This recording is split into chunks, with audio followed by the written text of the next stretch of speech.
ప్రతీక నిన్న జరిగిన కేదరపల్లి మున్సిపల్ ఎలక్షన్స్ లో దాదాపు 22 వార్డులలో టిఆర్ఎస్ పార్టీ 14 వార్డులు గెలవడం 14 కౌన్సిలర్ గెలవడం జరిగింది. అంతేకాకుండా ఈ రోజు ఏదైతే వివేక్ వెంకటస్వామి మినిస్టర్ కి ఈ రోజు ప్రజలు అధికారం ఇచ్చింది, ప్రజల తీర్పును గౌరవిస్తామని చెప్పి, అంతే ప్రజాస్వామ్యాన్ని కాపాడతామని చెప్పి, ప్రజాస్వామ్యాన్ని కుని చేస్తామని కాదు. నిన్న బాల్కా సుమన్ ఆ రోజు పోలీసులు అందరు కలిసి మినిస్టర్ తొత్తులాగా ప్రవర్తించి మా కౌన్సిలర్ లోపల వెళ్లకుండా ఆపినందుకు ఆ రోజు మన బాల్కా సుమన్ కొట్లాడినందుకు, ప్రశ్నించినందుకు, ప్రజాస్వామ్యాన్ని కూని చేస్తున్నందుకు ఆయన ప్రశ్నించినందుకు, అంతేకాకుండా కాంగ్రెస్ గుండాలు, కాంగ్రెస్ కార్యకర్తలు మా మహిళలతో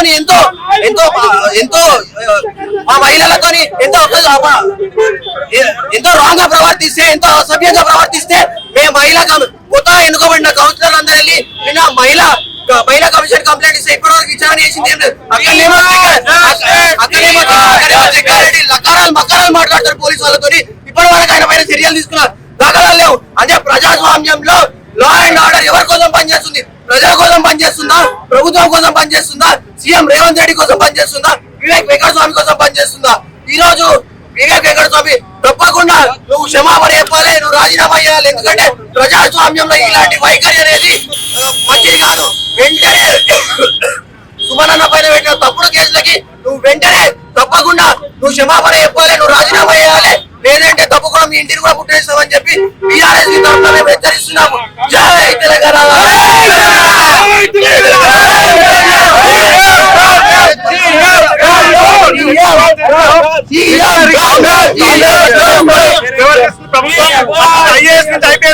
మొత్తం అందరు కాంగ్రెస్ గైడెన్ వేసుకొని, కాంగ్రెస్ బట్టలు వేసుకొని పనిచేస్తారు.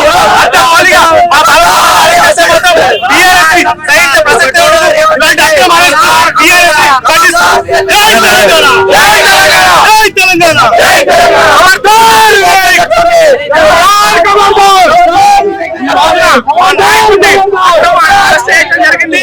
కావున బీఆర్ఎస్ నాయకులు ఎక్కడ రాష్ట్రంలో, ప్రతి రాష్ట్రంలో కూడా, ప్రతి డిస్ట్రిక్ట్ లో కూడా నిరసన తెలుపుతున్నాము. అదే విధంగా వివేక్ వెంకటస్వామి ఎవరైతే సీఎం రేవంత్ రెడ్డి ఎంత తొత్తుగా పనిచేస్తుందంటే, ఎంత దొంగోట్లు వేపిస్తుందంటే, ఎంత దిగజారుతుందంటే వివేకానంద స్వామి, దయచేసి మా నాయకుడిని బయట కొట్టాల్సిందిగా కోరుతున్నాము. మా నాయకుడిని విడుదల చేయకపోతే ఇదే జూబ్లీ చెక్ పోస్ట్ కానీ ఇంకా డిస్ట్రిక్ట్ లో ఉన్న ఎన్నైతే సెక్రటరీలు, తెలంగాణ భవన్ అన్నిటి మన గాంధీ భవన్ కూడా ముట్టడిస్తాం. మేము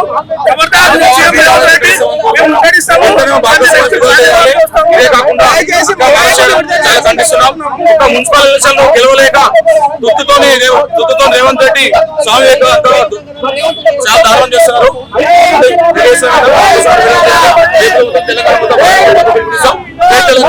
జై భగత్.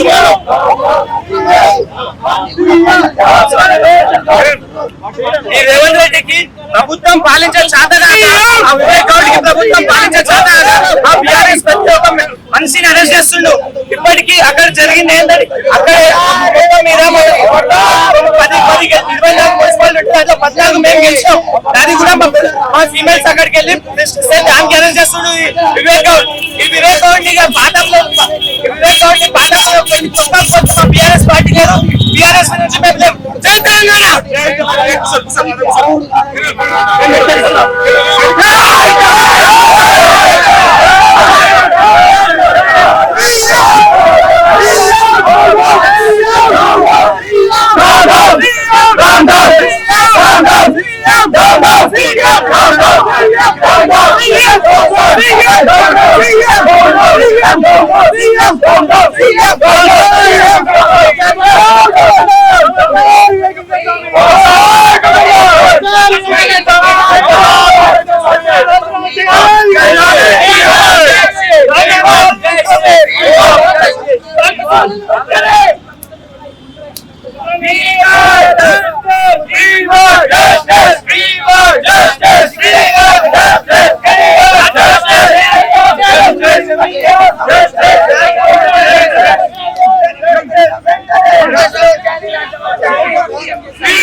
కాంగ్రెస్ ప్రభుత్వం ఏమంటారు? ఈ కాంగ్రెస్ ఈ పోలీసు వాళ్ళు ఏం లేదు అయినా చేస్తుంటే ఇట్లా గుంజడం, పోలీసు మీద చేయడం. చూడండి, మీరే చూడండి ఇట్లా చేస్తున్నారు, అన్యాయంగా గుంజడం.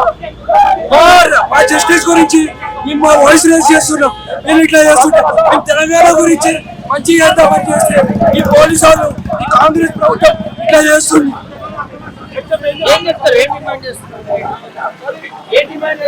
నాకు ఇలాంటి ప్రభుత్వం వద్దు, నాకు మా కేసీఆర్ రావాలి.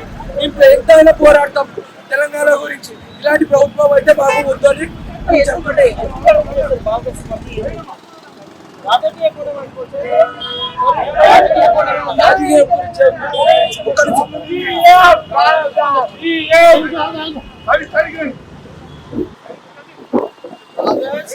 సీఎం రేవంత్ రెడ్డి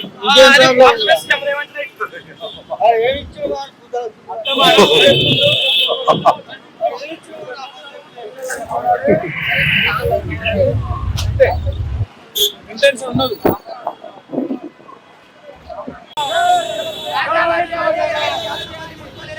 దాదాపు 22 కౌన్సిలర్ ఓట్లలో అందులో దాదాపు 14% బీఆర్ఎస్ పార్టీ ఉన్న కౌన్సిలర్లకు ఇచ్చిర్రు. కాబట్టి ఆ బీఆర్ఎస్ పార్టీ కౌన్సిలర్లని మన చైర్మన్ ఎలక్షన్ జరుగుతున్నప్పుడు లోపల కొనియకుండా వెంకటస్వామి, అంతేకాకుండా పోలీసులకు చెప్పి అక్కడ నుంచి మన కౌన్సిలర్ లోపల పంపించకుండా ఆ నిర్బంధం చేసే ప్రయత్నాలు చేసినప్పుడు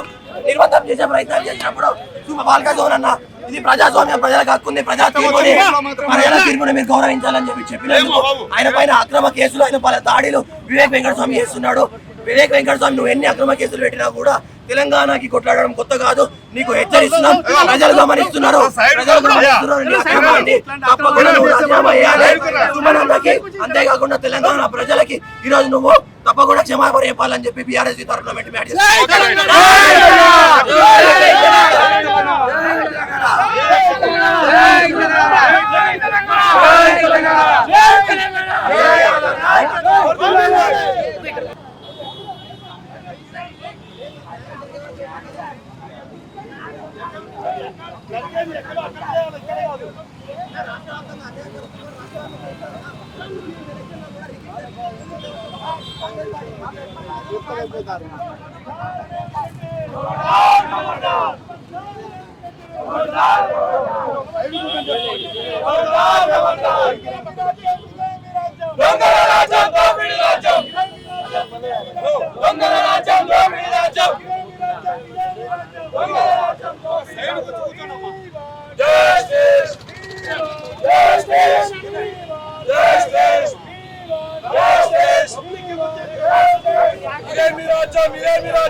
ఆగ్రహం వ్యక్తం చేస్తున్నారు.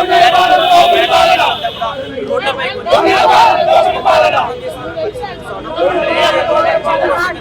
చాలా మంది బీఆర్ఎస్ నాయకులు అలాగే బీఆర్ఎస్ నాయకులు ప్రొటెస్ట్ చేస్తా ఉన్నారు. అలాగే రేవంత్ రెడ్డి నిజంగా దీనికి సంబంధించి పోలీసులు లాక్కెళ్ళి బట్టలు కూడా